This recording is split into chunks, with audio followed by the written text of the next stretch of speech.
Good evening, everybody, and welcome to this week's edition of the Cool Down Lap podcast, coming to you from Midwest Motorsports. It's me, Anthony Castor, driver of the 8 car, joined here with James Johnson, the voice of Midwest Motorsports, and we're here to bring you up to speed on what happened this weekend and some of last week. So we'll go ahead with our normal segment and get into this week in motorsports. So, James, how'd the week treat you, man? Man, I'm very sleep deprived, and there's racing going on everywhere. My DVR is working overtime between racing going on the Midwest Motorsports side while real world racing is going on. So my DVR had smoke coming off of it. How about you? Did you have a favorite event to watch this weekend? Oh man, I watched tidbits of the 24 hours. I listened to a good bit of 24 hours, and let me tell you, it's not like listening to a NASCAR race because they have so much stuff that they have to cover that you really don't get to take it in as well on radio as you do on the TV. Um, I didn't get to watch Xfinity, which really kind of chaps me because the Xfinity races always put on a good show. And from what I gathered, tire issues were kind of major over the weekend for Xfinity. But overall, I got to see bits and pieces, and it just wasn't really something I got to take in all weekend. I love Iowa. I'm glad that track is on the schedule. I'm glad it's on the schedule for Cup too. Um, I agree with you that I don't know if the tire was the issue or the fact that crew chiefs and the drivers were pushing that tire to its limit and beyond. Like Buzz Lightyear says, I mean, it was, yes, people blew up tires. One of them even blew a left front. Um, Forget who that was, but that was surprising. But, when Goodyear makes a recommendation on pressures and cambers and you go outside of those numbers, it's at your own risk. So I really enjoyed the race. The ones that played it cool ended up coming out on top, Yeah. Um. So, which race you want to dive into first here? Well, okay, we'll get the 24 hours of Le Mans out of the way. I was able to watch it with my Max subscription, so I was able to get some visuals as I was dozing off and falling asleep, but waking up to cars coming racing at sunrise. It was raining off and on, so for him to be only separated by like 15 seconds at the end, there was a time where Toyota was within like 10 seconds or less of the Ferrari, the leading Ferrari, and the lap down Ferrari ended up tangling with the second place Toyota. And he spun and had to go. It was at one of the 90 degrees at the end of the Mulsanne Straight. I think it's called Arnage. And he had to turn around and go around the roundabout. And he lost like 30 to 45 seconds. And made up half of that by the time the race was over. But so I would have liked to see it happen organically without the contact. But the Ferrari had just taken tires and it was faster. I wish the Toyota wouldn't have pushed the issue so bad. And I think the Ferrari was a little bit excited or excitable.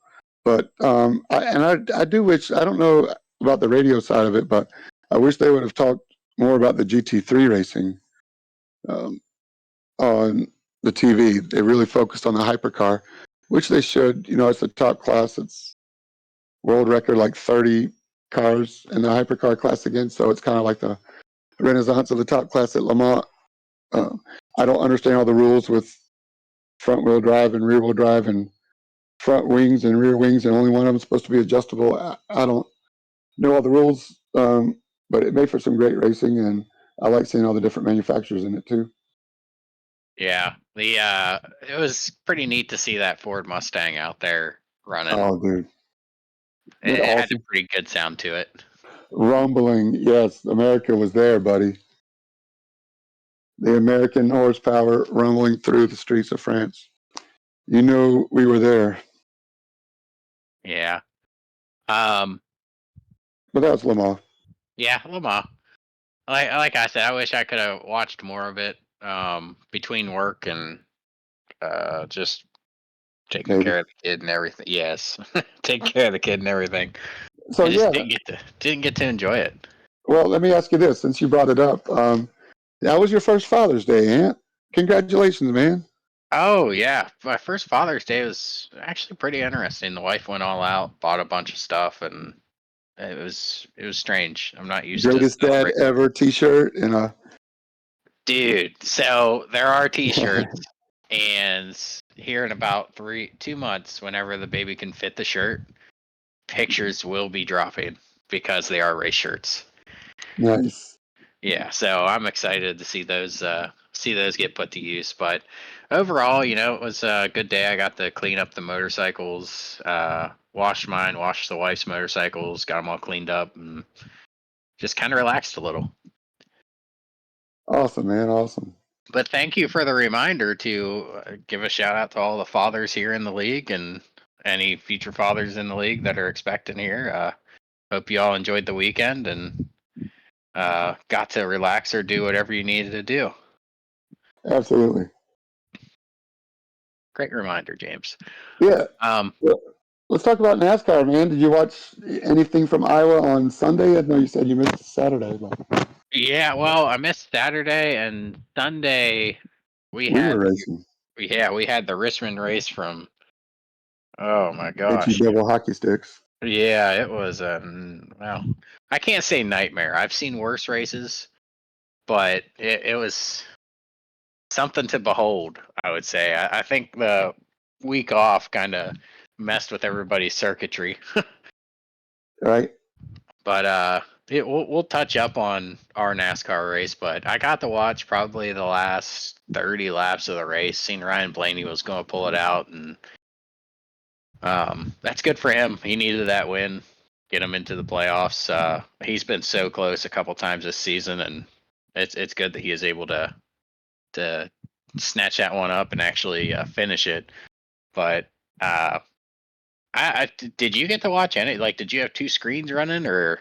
No, I DVR'd it and Uh, went to NBC Sports afterwards and just watched the replay. Um, so I did get to see all of it, and I'm glad I did. Even though Ryan Blaney led like 200 laps, I mean, they were still racing all the way up and down the field, and um, I thought Iowa was pretty racy. Was it like 7/8 of a mile, so a little bit less than a mile? And they said it was patchwork asphalt, but it seemed like it was pretty smooth in the corners. Especially in Xfinity, they went in the corner and you can see it. The cars, they had the initial steering input on the old asphalt, and then when they got to the new black stuff, you could just watch the front end wash away um, on more than one car. So, just to be able to adapt on the fly like that really shows off a lot of the skill in both divisions. Yeah, so there was a question posed on one of the podcasts I listened to, and I'll ask you and get your opinion on it. But do you think NASCAR should take Cup back to Iowa next season, and do you think they should finish the repave or leave it the way it is? I would like to see them. I'd like to see them leave it the way it is, maybe with another tire test, um, and definitely go back next year. Maybe add some more grandstands because they sold it out. Why would you not go back to a place that sold out? I I thought it was mean, an entertaining race. I don't think it's a playoff worthy race, but I think it's okay for a regular season race, especially they had the Cars Tour and the Xfinity, so there was enough of a reason to stick around for a yeah, couple but of days. you kind of seen with Road America, those people showed up in droves for the Sure. 2 seasons I believe they went there, but just kind of left them high and dry. So I mean, if Yeah, it's something not else cool. comes along, I could see NASCAR being like, okay, we did it once, we're gonna move on to something else. But with the racing that I got to see a little bit of and what I was hearing about, I mean, it sounds like it was a great race, and I don't see why they wouldn't go back there next season. But again, with NASCAR, I've seen them do crazier things. Yeah, 200 laps led by Ryan Blaney, and I think 17 cars finished on the lead lap. William Byron was gaining there at the end, but by the time Ryan Blaney got through traffic and he was able to find his rhythm again and run his own line and keep pace, Byron didn't have anything for him. He wasn't catching him. So I thought it was really competitive. Did you see Bubba Wallace and Kyle Larson tangle? I didn't see Bubba Wallace and Kyle Larson tango. I got to see clips of the Daniel Suarez and That's what I meant. Yeah, I seen Suarez. that. That was interesting. I guess Suarez over the radio says that if you're going to put your car in the middle, there's going to be consequences. And then after the race, he says that he wasn't given any room and he was pinched down low. I don't know. I mean, that Larson threw some really aggressive moves to put himself there. So I mean, he's an aggressive guy. Sometimes I wish he'd just pull it back a little and be like, I got a car that can win this race. I can pass him here in the next 2 laps. But again, with those tires, having the tire advantage he had, I mean, you don't really want to follow somebody for so long that you lose that advantage. So I can see both sides of it, but I don't know. It's just hard racing, and I mean, he kind of got wrapped up in it. Is what it is. Yeah, Kyle doesn't need a win. Suarez does. So there's that. Kyle can laugh it off. Suarez is driving for a ride, Nothing's guaranteed in this world. So Suarez, he has that win from Atlanta, so he is in the playoffs. I got you. Good point. I mean, but he still needs more wins to get some points because he hasn't done really much. Yeah.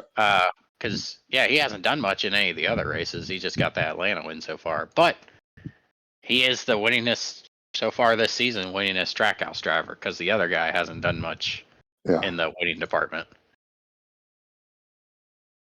Yeah, it's interesting to see how that plays out. I mean, it's going to be a funny, silly season, I think. Yeah, I know you wanted to talk about something about silly season too, right? Yeah. Going into the silly season, we found out late last week that Martin Truex Jr. is actually going to retire, which some people see it as it's about time, but I feel like the guy still has some left in his tank, and I know during the interviews and stuff, he say it just kind of feels like it's that time. He wants more time to do things himself. I wonder how much of just the consistent issues between either pit crew doing something correctly, the crew chief not working correctly, or the car just failing, that he's just like, you know what, it's not getting any better. You just throw it in now, because it's not like he's completely given up racing, because he's talking about possibly going and running some Xfinity races or something. A lot of the reporters are throwing around the idea of Truex being the first guy to win a Truck Series championship, Xfinity Series championship, and a Cup Series championship. Yeah, so I mean, it's not like he's done racing. So I kind of wonder if he's just getting fed up with all the consistent hiccups and stuff, and just done with Cup. I don't think anybody really knows how demanding it is to be a NASCAR Cup driver, especially.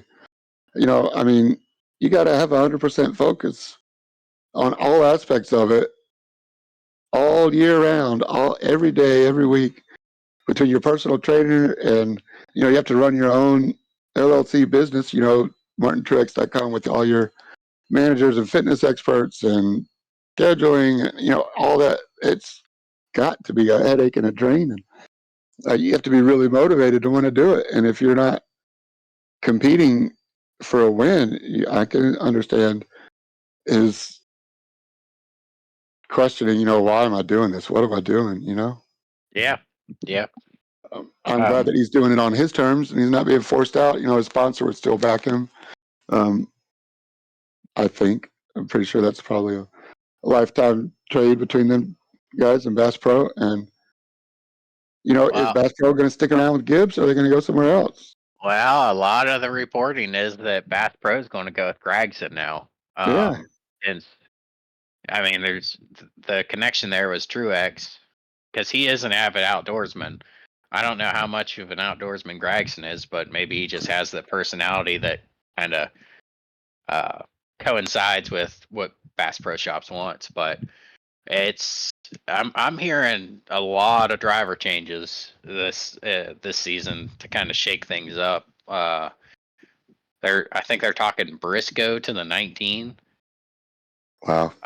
and can't quite recall who they were moving to 2311 with their new charter. They were throwing some ideas around, but the one that kind of stuck out to me was uh I can't remember where I heard it, but somebody was saying Gregson could get a ride over at RCR and take the Bass Pro Shop sponsorship over with him to RCR.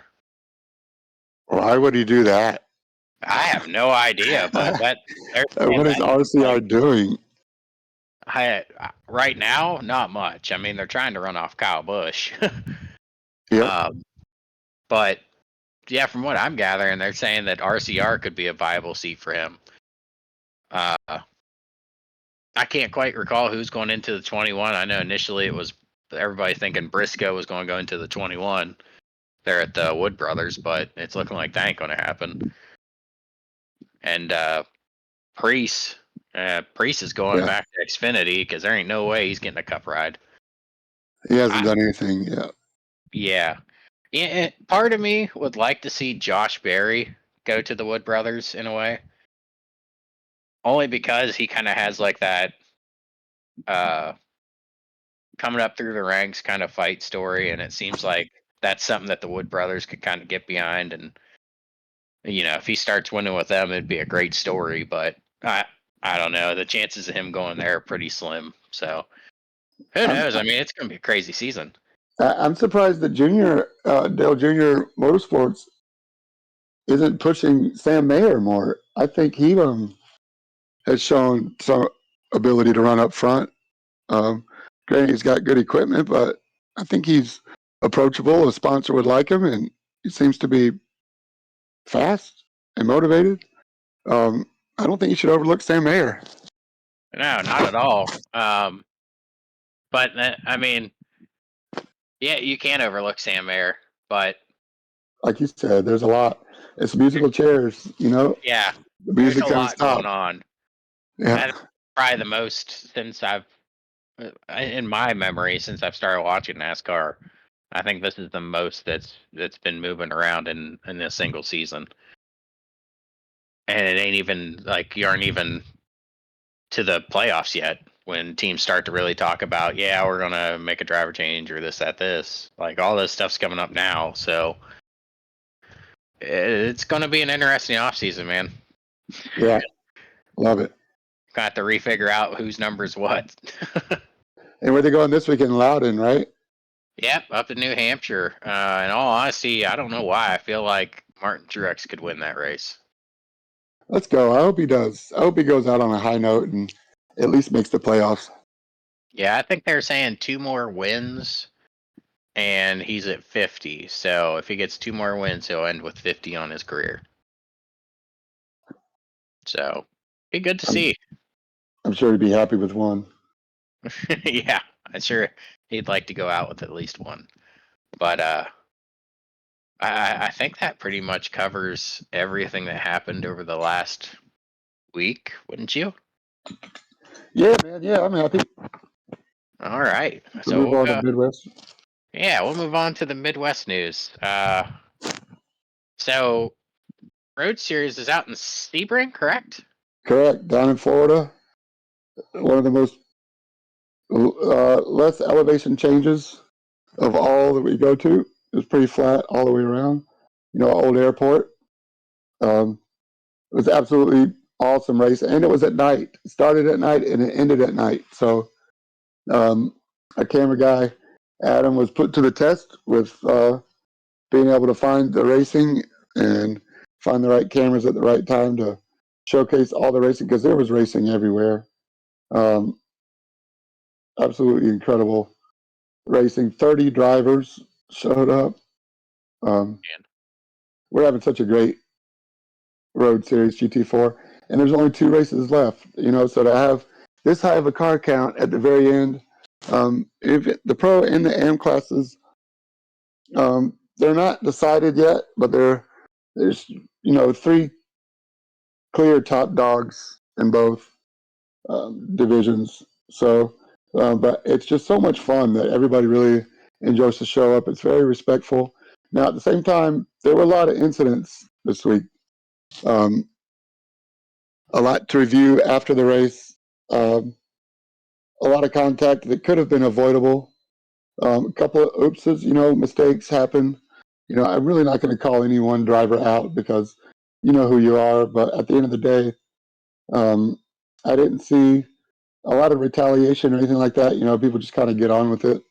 There may have been a couple of little grudge matches down the road, but cars with damage carried on and waited until their pit stop to do their fast repair. They didn't come in and, ruin their whole race. They at least made it to they could make it to the end on fuel. So I just really appreciate how the Road Series drivers have an understanding for why we're here and what we're doing, and having fun, because it was great fun, man, for almost everybody. There were a couple of guys that feel shafted a little bit, and then once you get pushed out in the grass or in the wall and you lose 15 or 20 seconds, it's really hard to make up 15 or 20 seconds in 10 positions in just 1 hour and with one pit stop. So Yeah. but almost everybody carried on. It was great. We had a great racing. All right, so up front, it was Jason Phillips on the pole, and then Michael Odell, Brian Coxon, Josh Bloom, Max Bauer was there for a while, Jesse Coffey was there for a while, and Ty Williams in the AM division was up front as well. Now, of course, he wasn't hanging with the pro drivers, but he was really doing a good job of deciding when to push and when to let somebody go because his biggest rival, Ian Bakaitis and Niles Kula, both got into some lap 1 or early lap fender benders.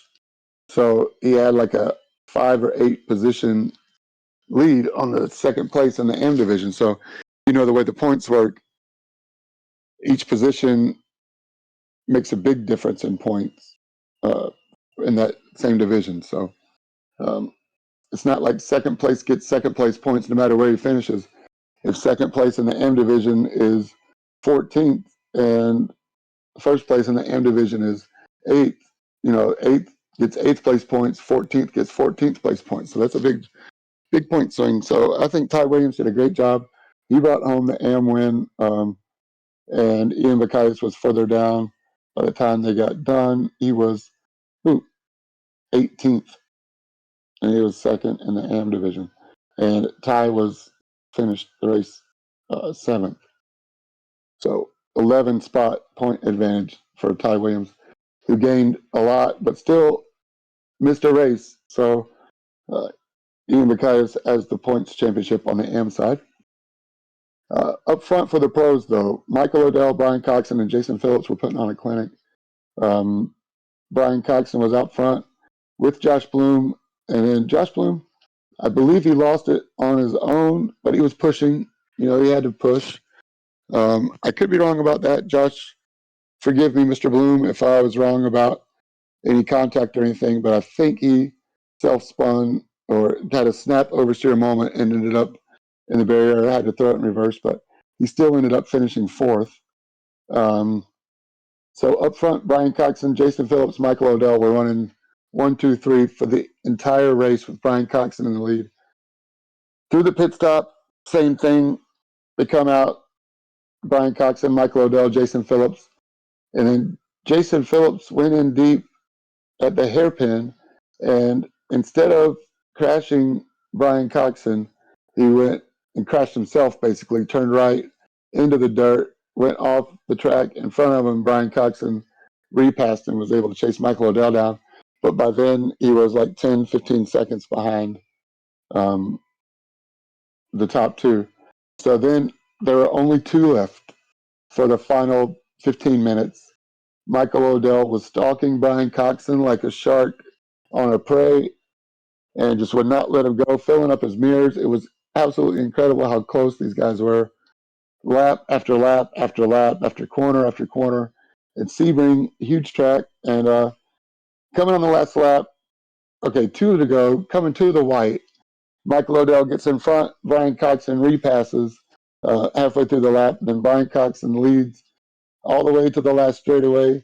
Michael Odell gets in front um, on a slipstream, and then Brian Coxon tucks underneath, takes the outside, and Michael Odell gets inside him, and it's a drag race to the finish line. They go side by side.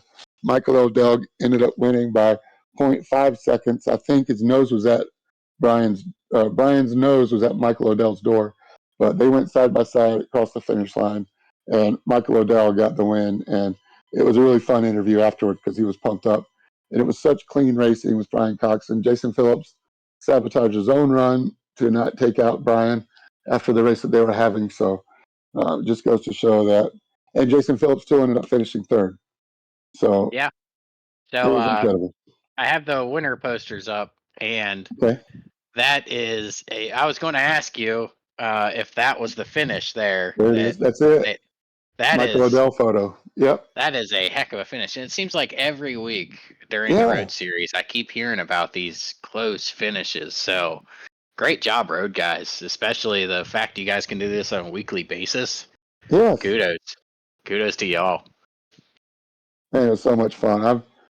It was a great pleasure to call too, and just yeah, hats off to all of them. And so while we're talking about Michael Odell, I know the real racing has already passed, but Michael Odell went to Mid Ohio after I guess he left Thursday or Friday, loaded up and went to Mid Ohio for a go kart race on the big track at Mid Ohio, single speed, not a shifter kart, but still the little enduro karts. And he posted up his YouTube channel with some onboard footage. If you haven't seen it and you know Mid Ohio, I think you'd like watching his onboard.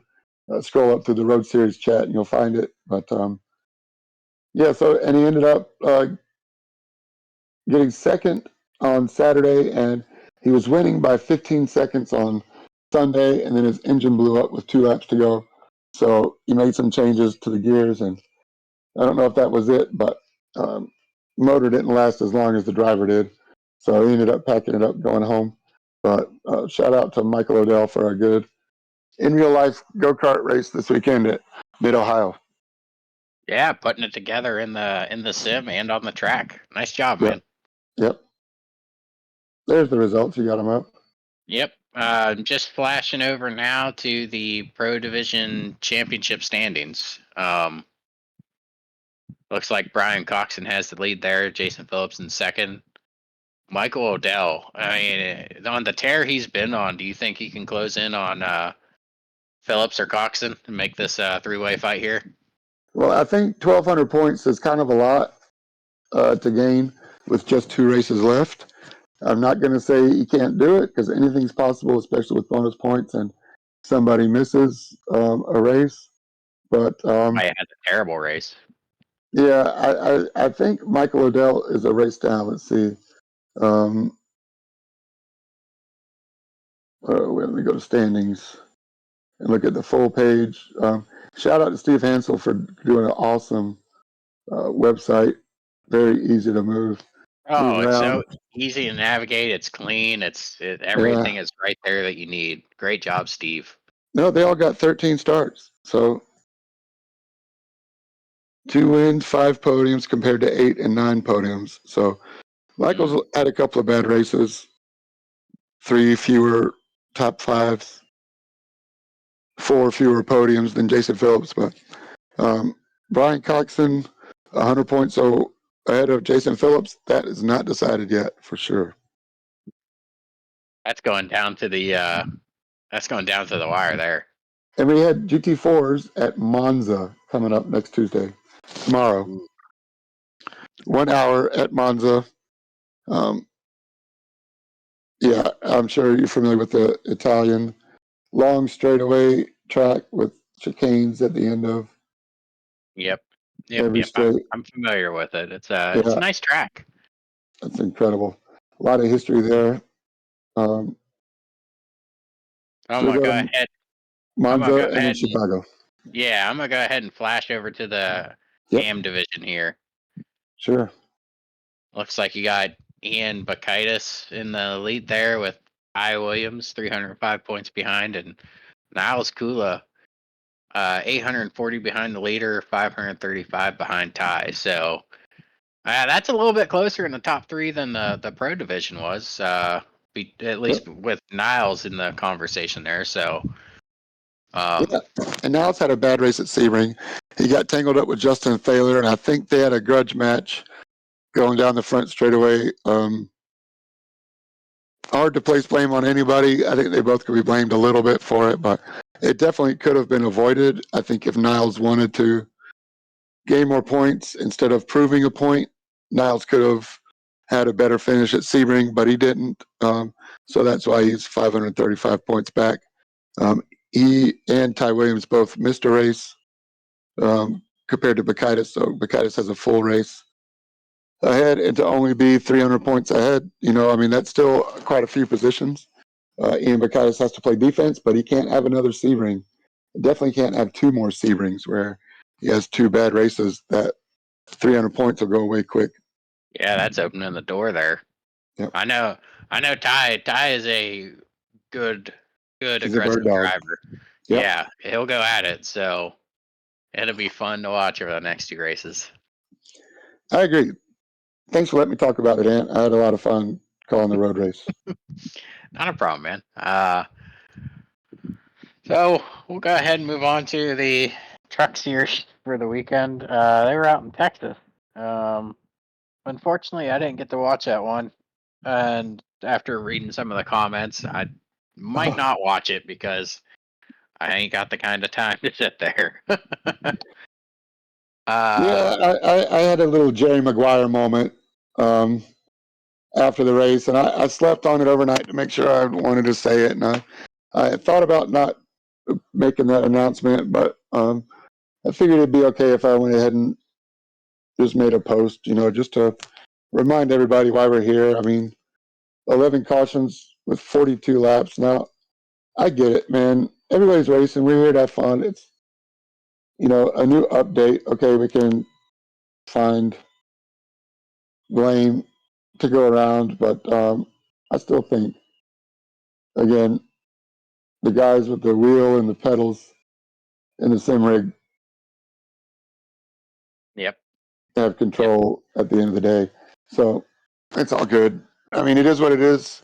That's why we run the race. I just hope that people can realize that it's a lot more fun for everybody involved if you don't have to use your fast repair before halfway, and just because you have a fast repair doesn't mean you have to use it and can send it. But there was some really good racing, I thought. The trucks got really loose. I don't know if you talked to anybody, Ant, or driven a truck after the update and found how different it drives. So I have talked to a couple of the admins about how the trucks drive, and it does sound like they've went in and changed some things with the arrow. It sounds like they get pretty loose if you're up next to them. Side drag, like if you get up and you take the air off somebody, it can really loosen up the truck. Which I mean, it's cool that they can incorporate that kind of detail into these vehicles. That it kind of gives you, I mean, I don't know if you want to say hope, but a glimpse into the future of what they can do for all the vehicles. Like once they figure out how aero affects them. Uh, but yeah, Sure. from what I've been gathering, these trucks, if you get up next to somebody or if you take it three wide and you guys get close, you are going to get loose. So Yeah, I think Friday night, in the 20-minute practice session before the race with 30 trucks entered may not be the best time to try to figure out the difference. Give yourself a couple of laps the night before, or you know, give yourself a breather, a little test session of your own. maybe, but again, one of the reasons that we're here in the league instead of just racing officials is because it's supposed to be cleaner. And I know we can do it because Kansas was incredible. We only had 9 pacing laps the whole time. So I know they can do it. I just hope we can. Next week, we got Vegas this Friday. So a little bigger track, a little bit more room. Maybe we'll just remember to have fun. And, we're not racing for trophies. We're not racing for money. It's all just for fun. So let's go out and have fun without taking each other out. Yeah, the trucks go to Vegas, and I threw up the points for you. So it looks like Thanks. Okay. Nick Aslan is in first place here. Looks like he jumped Justin Thaler and Mark Cochran for the lead. Justin fell back to second. He's 3 points behind Nick. Dustin made some big gains there. Yep. Jumped up 5 spots to third place. Like I said, Mark Cochran looks like he fell back to 5th, 4 places down. So, From pretty, second. yeah, pretty good group here. It's early, man. That was only race 3, Mm-hmm. the third point scoring race. So it's real early to be playing points. But let's look at the bonus points down at the bottom. Oh, sorry, nobody got any bonus points. And nobody was winning. No 0X's. Yeah. So yeah, I mean it's. Hopefully, we'll see how everybody is kind of taking the transition of the truck now that they know kind of how it's going to run, and hopefully they take that knowledge and go into Vegas, and it's a cleaner race. I love my truck, guys. Don't get me wrong. It's a great pleasure calling everybody. I'd just like to see a little more give and take, but at the end of the day, whatever happens on track, you can bet I'll be replaying it and showing you and making sure that your friends and family know exactly what happened. So catch it up. Friday night, 9:00 is when practice starts. I think, is that right? 9:30 practice start. 9:55 is race start. We usually go live right at qualifying's end, so 9:52 or so. We'll go live and come join us. Yeah, and we're gonna go ahead and steamroll here into Cup. Cup Series was out at Richmond. I can tell you, being in the race, it was not one of our better ones. What happened? I feel like I need to get up on a soapbox again. You guys are the pros. Well, I think no, I'm just kidding. You could see it in practice. I think turn 2 got the best of everybody. Just, and I don't know if it's just people like wanting to stay into the throttle, thinking they can drive the car out of a spin. Honestly, the only way to stop these cars once that rear end starts to slap around is to just stab the brakes. It straightens it right out. But I don't know, man. It was, yeah. Anybody that's listening right now, or anybody that's listening to this in the future days, if you drive the next gen Cup car, go back to Richmond, take it out turn 2, and as soon as it starts to lose traction, just stab them brakes real hard, real quick, and it'll straighten it right out. I saw a lot of cars losing it on entry. But I did notice also, to be fair, that there were quite a few different racing lines on entry. If you know Richmond, it's a D-shaped oval. Was it 3/4 of a mile? Something like that? A little bigger? I'd say it's a little bigger, yeah. So, but, D-shaped, and not a double dog leg, a true D-shaped oval. And I think Michael Samia, and it was really became evident when he and Aaron Oldroyd was not expecting Michael Samia to back his entry up so early, and Aaron Oldroyd was going in deep, and Samia just lifted to get a pivot up high, and then he would make that straightaway, the front straightaway across the D and across the start-finish line, almost a straight line to the entry of turn 1. It would kind of stay up high and then lift and just give it one pivot, and then he was driving straight all the way up through the gear to the entry of turn one. So it was just a completely different line than anybody else was running. And, I saw Ty Williams get loose all on his own on entry in turn one. Saw Dustin Reinstedt. Maybe he had a little bit of help more than once, but he was super smooth for the most part. And I did also notice that on the restarts, in the restart zone, the leader would go, and then second and third would go side by side for probably 4 or 5 laps. And I thought it was really good racing, Yeah. Going back to what you were saying about people getting loose going into turn one, I think I know what the culprit was. So it happened to me once. I think Dustin, it started to happen to Dustin and he caught it. But starting off in our runs, we were knocking the brake bias back, and I'm thinking a couple of those other drivers had their brake bias back. And when those tires aren't warmed up, as soon as you get on the brakes, like the whole back end of that car starts dancing. It does like a little wiggly going down to the corners, and you kind of panic. Like I think I ended up started like pushing the brake a little bit harder, which was a mistake because then you lock them up. But I think the going into the corner spins you were seeing, if they're spinning by themselves, is just people running too much rear brake and the back end of that car kind of just stepping out. But it again, I mean, it was a tough. I'd say it was a tougher track on the schedule. It ain't our toughest track. It just seemed like the car did not want to hook up, either coming out of the corners or if you're going into it with the brakes all janky, it didn't want to stop. But we had some good green flag runs. I think there were 2 or 3 maybe that were over 30 laps. Okay.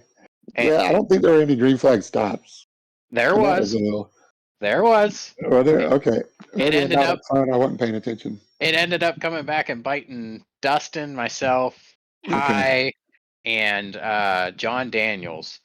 It came back and bit all 4 of us because as soon as we pitted, it wasn't as soon as we got back out on the track, somebody went around spun, and we were down a lap.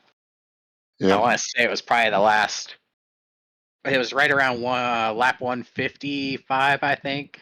Okay. It was because I was talking to Dustin. I'm like, it never fails, man. You have to pit, and somebody wrecks. Right.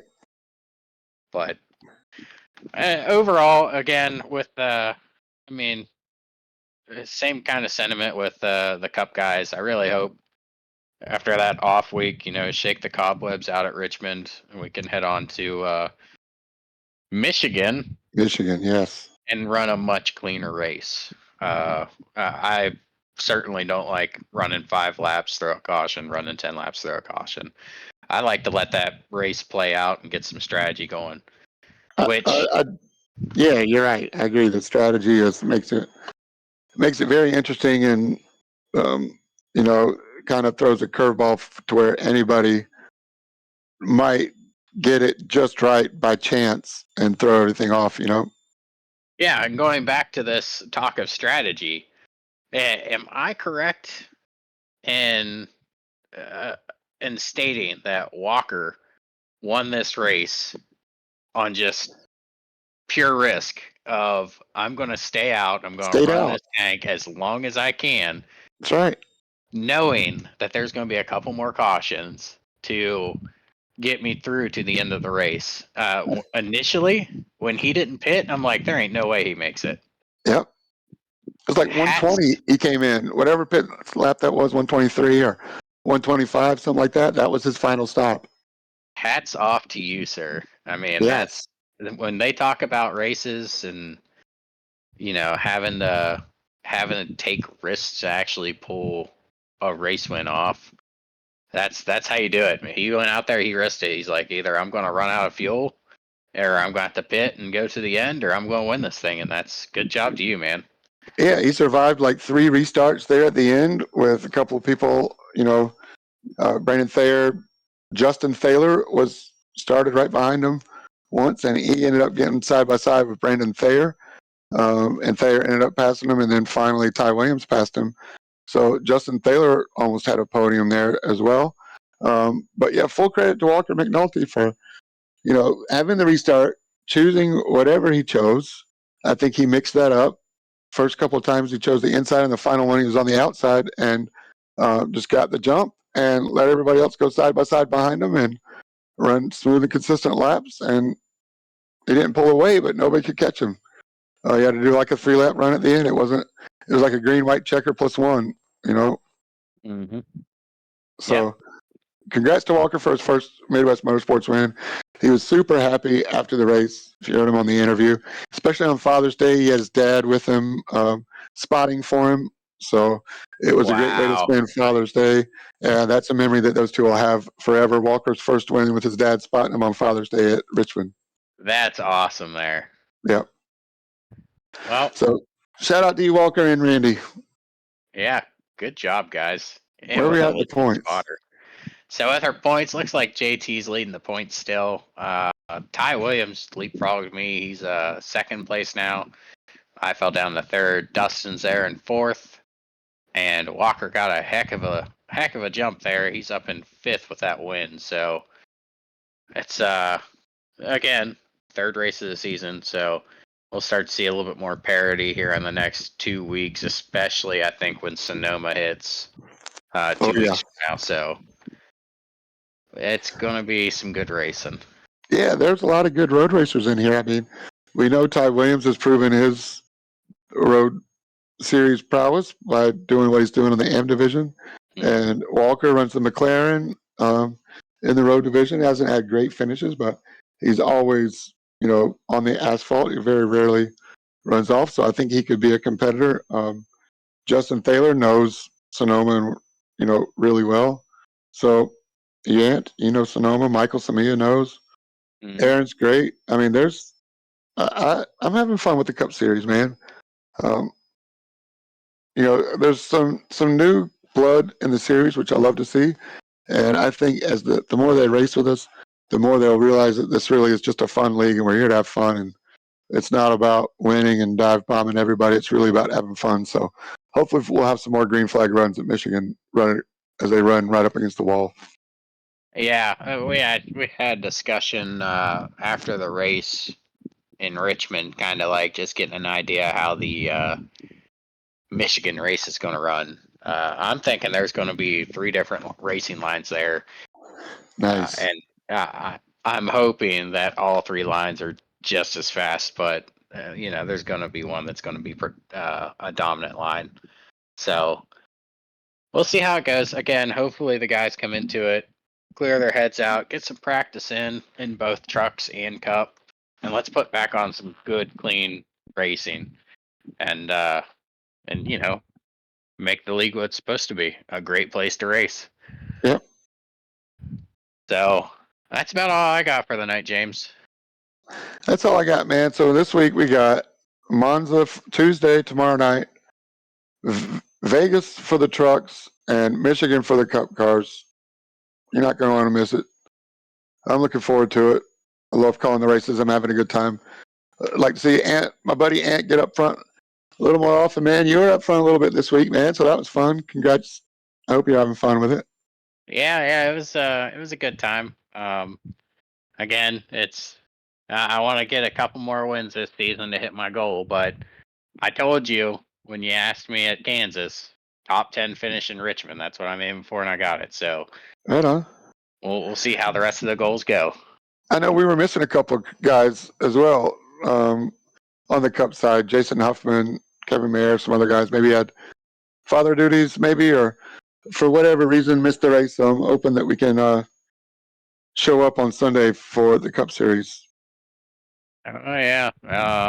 Let me check that real quick. It looks like we're at 19 participants so far. So all right, already 2 more than last week. So all good. Yep, and 23 in trucks. So we'll see how everything goes. But aside from that, man, I think we'll call it here. Thanks, Ant. I appreciate it. Man.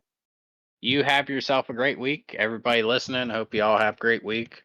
If you're racing in the road series, keep it clean, keep it close. I know you guys are good at that. Trucks and Cup, keep at it, get your practice in, and let's go racing, guys. Have a great week.